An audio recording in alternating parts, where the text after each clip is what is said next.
गजाननं भूतगणादिसेवितं कपित्थजम्बूफलसारभक्षितम् उमासुतं शोकविनाशकारणम् नमामि विघ्नेश्वरपादपङ्कजम्। सदाशिवसमारम्भाम् शङ्कराचार्यमध्यमाम् अस्मदाचार्यपर्यन्तां वन्दे गुरुपरम्पराम्। अपारकरुणासिन्धुं ज्ञानदं शान्तरूपिणं श्रीचन्द्रशेखरगुरुं प्रणमामि मुदान्वहम्। देवे देहे च देशे च भक्त्यारोग्यसुखप्रदं बुधपामरसंसेव्यं तं श्रीजयेन्द्रं नमाम्यहम्। नमामः शङ्करान्वाख्यविजयेन्द्रसरस्वतीं श्रीगुरुं शिष्टमार्गानुनेतारं सन्मतिप्रदम् శ్రీ సత్యచంద్రశేఖరేంద్ర సరస్వతి స్వామిని నమః. ఆత్మీయ మిత్రులందరికీ కూడా హృదయపూర్వక ధన్యవాదాలు. భగవంతుని నుంచి విడవబడినటువంటి మనమంతా జీవులం. అనగా ఒకానొక సమయంలో భగవంతునిలోనే చేరి ఉన్నటువంటి మనమందరూ కూడా ఒక మాయా ప్రభావం వలన అక్కడి నుండి దూరంగా వెదజల్లబడినటువంటి ఒక నిప్పు కణముల్లాంటి వారం మనం. ఉదాహరణకు ఒక హోమగుండం ఉండనగా అక్కడి నుండి కొన్ని కణములు అలా వెలుపలకు వెదజల్లబడతాయి. అలానే కొన్ని సమిధలు కూడా బయట వచ్చి పడుతుండడం చూస్తుంటాం. తదనంతరం అక్కడే ఉన్నటువంటి ఋత్విజులు ఆ యొక్క నిప్పు కణములను కానీ ఆ సమిధలను కానీ యథాప్రకారంగా ఆ యొక్క హోమగుండంలో వేస్తూ ఉండడం కూడా మన కళ్ళకు కనిపిస్తుంది. అలానే మనమందరూ కూడా ఒకానొకప్పుడు భగవంతుని యొక్క అంశమై ఉన్న వారమే. దాన్నే భగవంతుడు గీతాచార్యుడు మనకు సెలవు చేశాడు. మమైవాంశో జీవలోకే జీవభూత సనాతనః మనశ్షష్టానీంద్రియాణి ప్రకృతి స్థానీకర్షతి అని. మనమంతా అతని అంశములే. అయితే మరుగున ఉన్నందువలన అనగా అజ్ఞానం వలన మనం ఆయన నుండి ప్రత్యేకము అనేటువంటి భావన కలగడం ద్వారా మనకు వ్యథ అనేది కలుగుతున్నదని మహాత్ముల యొక్క ఉవాచ. అలానే మహాపురుషుడైనటువంటి భగవంతుని సన్నిధానంలోనే అనేక వేల సంవత్సరాలు తపస్సు చేసినటువంటి అర్జునుడు కృతయుగానికి పూర్వంలోనే నరనారాయణులుగా అవతరించిన వారై ఆ యొక్క బదరికాశ్రమంలో ఘోరమైన తపస్సు చేశారు.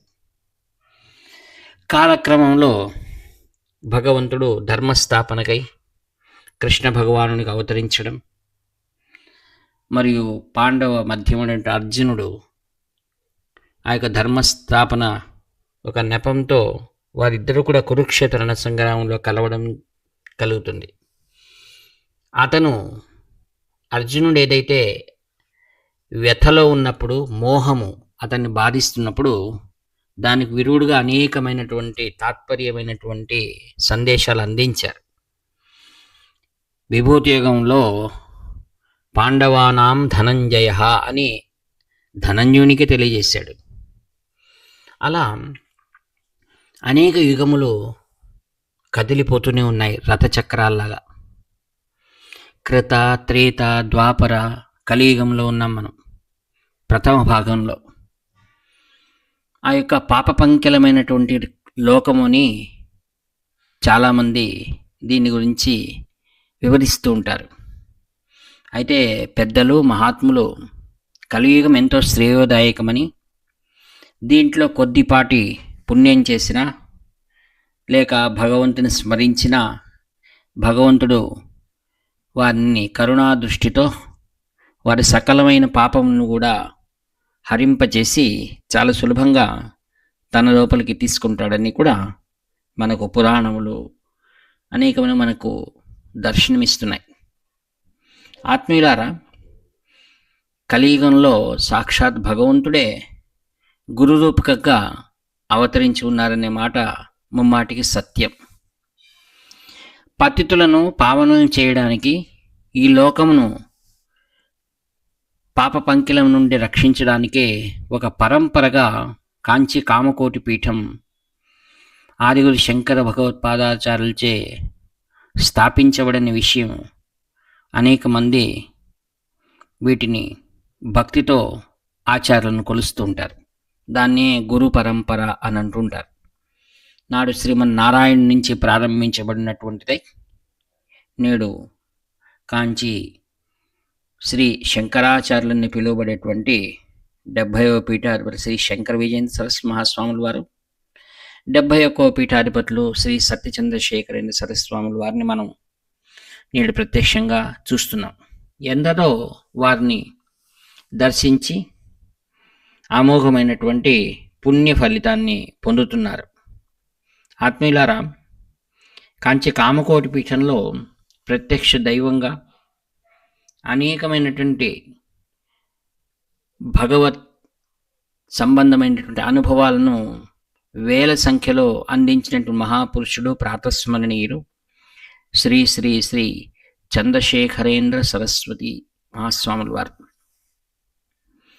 మానవుణ్ణి భగవంతునికి మధ్య ఉన్నటువంటి తెర ఏది? అహం. అహం అనేటువంటిది అడ్డుగోడగా నిలిచి ఒక చీకటి పొరలా మనకు ఆనందం నుంచి దూరం తరిమివేస్తుంది. మహాత్ముల సన్నిధికి వెళ్ళినప్పుడు వారు ఈ అడ్డుగోడను చాలా సులభంగా తొలగించి ఆ యొక్క భగవత్ సాక్షాత్కారం, ఆనంద యొక్క సాక్షాత్కారాన్ని మనకు కలుగజేస్తుంటారు. అట్టి కలియుగం కూడా చాలా గొప్పదే అని మనం ఎల్లప్పుడూ భావిస్తూ ఉండాలి. ఒకసారి కాంచి శ్రీమఠంలో ఒకానొక భక్తుడు ఒక చిన్న సైజు మూట చక్కెర మరియు కొద్ది బియ్యం పిండి శ్రీవారి ముందుంచి దండవత్ ప్రణామం చేసి వారి ఆశీస్సులు పొంది వెళ్ళిపోయారు. కొద్దిసేపు అయిన తర్వాత కాంచి శ్రీవారు ఒక పరిచారకుని పిలిచి, మన మఠంలో ఉన్నటువంటి పేచీ లేనటువంటి ఒక కామాక్షి పాటి ఉంది, ఆమెను తీసుకురా అన్నారు. ఆమెను తీసుకొచ్చారు. ఆమె బంధువులు ఎవ్వరు లేరు. కేవలం కాంచి శ్రీమఠమే ఆమెకు అన్ని వేళలా ఆశ్రయదాయకమై ఉంది. ఉదయం నుండి సాయంకాలం వరకు మఠంలో గడిపి రాత్రి పూజ చూసుకొని ప్రసాదం తీసుకొని కాంచికి సంబంధించినటువంటి ఒక చిన్న ఛత్రంలో ఆమె విశ్రాంతి తీసుకొని మరలా ఉదయమే శ్రీవారి ప్రాతర్ దర్శనానికి వచ్చేది. ఆ యొక్క కామాక్షి అమ్మి రాగానే శ్రీవారు ఆమెకి 2 మూటలు చూపించి, నీకు ఒక చిన్న పని చెప్తున్నాను, నువ్వు చేయాలి అన్నారు. తప్పక స్వామి, నా అదృష్టం అనుకుంది. ఆ తర్వాత నీ తోడుగా ఒక పిల్లవాడిని తీసుకుని వెళ్ళు, కాంచిలో ఎక్కడెక్కడ దేవాలయాల్లో ఎక్కడెక్కడైతే ఉన్నాయో చీమ పుట్టలు, వాటికి చక్కెర, దాని పక్కనే బియ్యం పిండి కూడా వేసిరా అని పంపించారు. ఇది తన భాగ్యం అనుకుని ఆమె ఆ పిల్లవాడిని తోడుగా అన్ని దేవాలయాలకు ప్రతిరోజు వెళ్ళేది. దాదాపుగా ఈ కైంకర్యం 3 రోజుల పాటు జరిగింది. వచ్చి శ్రీవారి దగ్గర ఆ యొక్క ఖాళీ సంచులు పెట్టి, మీ దయతో మీరు చెప్పినట్లుగానే చేశాను అంది. స్వాముల వారు రేపు రమ్మని చెప్పారు. మరునాడు వెళ్ళగానే ఒకానొక భక్తుడు కొద్దిపాటి తైలం తీసుకొచ్చి ఇచ్చారు. అనగా ఒక డబ్బా, అంటే 5 లీటర్లు ఉంటుంది. మరలా ఆ పార్టీని పిలిచి, ఈ మారు ఇంకెవరినన్నా అమ్మాయిని తీసుకుని వెళ్ళు, తోడుగా తీసుకువెళ్ళి అన్ని దేవాలయాల్లో కూడా ఒక్కొక్క దీపం వెలిగించి నమస్కారం చేసుకుని రా అని చెప్పారు. శ్రీవారు చెప్పినట్లు ఆ మఠంలోనే వారి స్నేహితురాలు కుమార్తె ఆ పాపను తీసుకొని వెళ్ళింది. అలా వారం రోజుల పాటు అనేక దేవాలయాల్లో దీపారాధన చేసి వచ్చింది. ఇదంతా జరుగుతుండగా ఆ మఠంలో అందరూ కూడా ఆ ముసలామెకు పని లేదు కదా, అందుకోసం ఏదో పని కల్పించారు అని అనుకున్నారనమాట. శ్రీవారి మనస్తత్వం ఎవరికి కూడా అర్థం కాదు. అందుకే అత్యంత గుహ్యమైనది ఏదనగా ఋషి హృదయము అన్నారు. మనం గ్రంథాన్ని చదివితే ఆ యొక్క ఋషి హృదయం మనకు అర్థమవుతుందట. పోతనామాతో రచించినటువంటి భాగవతం చదివితే ఆ యొక్క శ్రీరాముని హృదయాన్నంతటిని కూడా ఆ యొక్క భక్తి భావంలో ఉన్నటువంటి భాగవతంలో మనకు దర్శనమిస్తుంది. అందుకే మహాత్ములు చాలా చిన్న చిన్న విషయాలుగా గొప్పదైన విషయాలు మనకు అందిస్తుంటారు. ఇది జరిగిన తర్వాత వారం రోజులకు ఒక గొప్ప శ్రీమంతుడు చాలా విలువైనటువంటి కారులో వచ్చి అక్కడ లైన్లో నిల్చుకున్న వారందరినీ పక్కకు జరగండి అని చెప్తూ తానే చాలా అధికారికంగా ముందొచ్చి స్వామివారికి ఒకసారి నమస్కారం చేసి, నేను ఎంత గొప్ప పని చేశానో తెలిసి మీకు అన్నారు. అక్కడ వాళ్ళంతా ఇతను ఉద్ధడుతనాన్ని చూసి పెద్దవారు ఉన్నారు, శ్రీవారి ముందు ఏం మాట్లాడలేక అలా నిల్చున్నారు. స్వామివారు ఆయన వైపు ఒకసారి చూసి, అదేంటో ఆ గొప్ప కార్యం చెప్పండి అన్నాడు. ఆ షావుకారు, నేను 1000 మందికి భోజనం పెట్టాను, 10,000 దీపారాధన చేయించాను అన్నాడు. అవునా, అయితే పక్కన కూర్చోండి అన్నారు. ఆ తర్వాత పరిచారకునికి సైగ చేసి కామాక్షి అమ్మిని పిలుచుకురా అన్నారు. ఆమె చేతులు కట్టుకొని నిల్చుంది. స్వాముల వారు అన్నారు ఈ యొక్క షావుకారుతో, ఈ మా మఠంలోనే ఉన్న ఈ ఉంది కదా, ఈ పేదరాలు 10,000 మందికి భోజనం పెట్టింది, 1,00,000 దీపాలు వెలిగించింది, మీకు తెలుసా అన్నారు. ఆయనకు ఆశ్చర్యమైంది. ఈ పేదరాలు చినిగిన చీర కట్టుకుంది, ఈమె అంత గొప్ప పని చేస్తుందా అని అనుకోగానే స్వాముల వారు అన్నారు, త్యాగరాజ కీర్తనలో ఉంది తెలుసా, చీమలో బ్రహ్మలో శివకేశవాదులలో అంతర్లీనంగా ఉన్నటువంటి శ్రీరామచంద్రుడు ఉన్నాడు. అలానే ఈమె ప్రతి పుట్ట దగ్గరికి వెళ్ళి చక్కెర వేసి అక్కడనే బియ్య పిండి అందించి వచ్చింది తెలుసా. నీవైతే అన్నదాన్ని నీవు స్వతహా చేయలేదు, వంట వాళ్ళకి చెప్పి వంట వాళ్ళు వడ్డించగా నువ్వు చూసావంతే. ఈమె తన చేతులతోనే అన్ని జీవరాశులకు భోజనం పెట్టింది. తర్వాత ప్రతిరోజు అన్ని దేవాలయాల్లో వెళ్ళి దీపారాధన చేసింది తెలుసా అన్నారు. ఈ మాట వినగానే కంగు తిన్నాడు ఆ వచ్చిన షాహుకారు. మరి ఒక మారు కాంచీ శ్రీవారు తంజావూరు కావేరీ పరిసరాల్లో సంచరిస్తున్నారు. అక్కడ అనగా ముక్కాం. ఆ సందర్భంలో ఒక వ్యక్తి మధ్య వయస్కుడు వాడు వచ్చి ఒకసారి సాష్టాంగ దండ ప్రణామం చేసి కళ్ళ నుండి నీళ్ళు ఇప్పుడు బయటకు వస్తాయా అనేటట్టుగా ఇంక గొప్పగా ఏడవాలి. అయితే పెద్దలందరూ ఉన్నారని ఆ యొక్క బాధను అణుచుకొని స్వాముల వారిని చేతుల్లో అలా పట్టుకొని నిల్చుకున్నాడు దీన స్థితిలో. స్వామివారు అతన్ని చూసి, నీ బాధ ఏంటి అన్నాడు. నాకు ఉదరం వ్యాధి అన్నాడు. ఏమి తిన్నా 5 నిమిషాల కల్లా నాకు బాధ ఎక్కువ అవుతుంది, ఉదరశూలి అన్నాడు. స్వాముల వారు ఒక్కసారి కళ్ళు మూసుకొని ధ్యానం చేస్తున్నట్లుగా అతను చూసి, మీ వంశంలో పూర్వం వారు మీ తాత, వాళ్ళ ముత్తాత వారందరూ ఎవ్వరు కూడా ఎంత ఆకలి కొన్నారని వచ్చినా ఒక పిడికెడు భిక్షం కూడా వేయలేదు. అందుకనే ఆ పాపము వెనకటి జన్మది నీకు ఈరోజు వారి సంతానంగా నీకు ప్రాప్తించింది అన్నారు. అక్కడున్న వాళ్ళందరూ నివ్వెరిపోయారు. ఇలా కర్మలనేటివి మనల్ని వెంబడిస్తాయా అని కూడా ఆశ్చర్యానికి లోనయ్యారు అక్కడున్న పండితులు కూడా. అందుకే పూర్వజన్మ కృతం పాపం వ్యాధి రూపేణ పీడిత.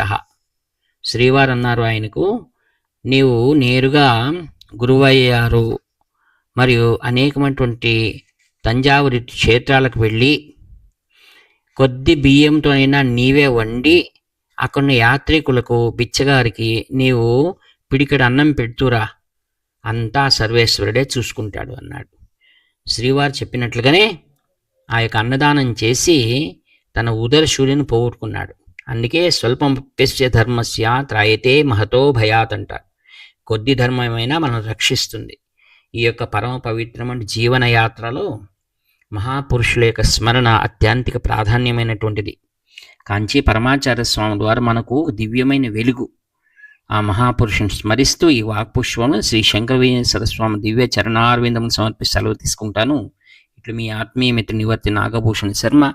7483229249.